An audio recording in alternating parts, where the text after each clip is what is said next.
నెల్లూరు నగరంలోని శ్రీ తల్పగిరి రంగనాథ స్వామి ఆలయాన్ని పార్లమెంటు సభ్యులు వేమిరెడ్డి ప్రభాకర్ రెడ్డి, రాష్ట్ర దేవాదాయ శాఖ మంత్రి ఆనం రామనారాయణ రెడ్డి, రాష్ట్ర మున్సిపల్ పట్టణాభివృద్ధి శాఖ మంత్రి పొంగూరు నారాయణలు సందర్శించారు.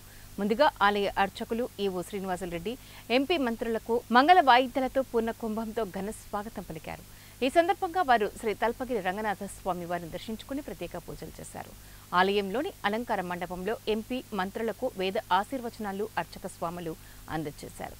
అనంతరం మంత్రి డాక్టర్ పొంగూరు నారాయణ మాట్లాడుతూ ఎంపీ వేమిరెడ్డి ప్రభాకర్ రెడ్డి, దేవాదాయ శాఖ మంత్రి ఆనం రామనారాయణ రెడ్డితో కలిసి శ్రీ రంగనాథ స్వామిని దర్శించుకోవడం జరిగిందని అన్నారు. రంగనాథ స్వామి ఆశీస్సులతో రాష్ట్ర, జిల్లా ప్రజలందరూ సుఖ సంతోషాలతో జీవించాలని ఆకాంక్షించారు. ఈ ఆలయంలో 98 ఏళ్ల క్రితం అద్దాల మేడను నిర్మించారని అన్నారు. దానిని విజిట్ చేశామని తెలిపారు. దాంట్లో కొన్ని అద్దాలు పగిలిపోయాయని, వాటిని పునఃనిర్మించాలని మంత్రి ఆనం ఆదేశించారని అన్నారు.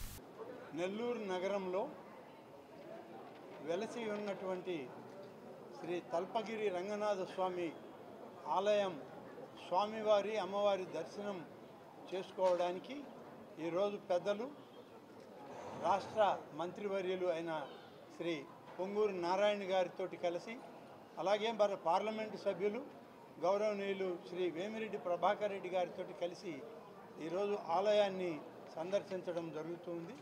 ఆలయంలో ప్రధానంగా దర్శనాలు పూర్తి అయిన తర్వాత ముఖ్యంగా మంత్రి గారికి మా శాఖ నుంచి విన్నవించింది అద్దాల మండపం గురించి చెప్పడం జరిగింది.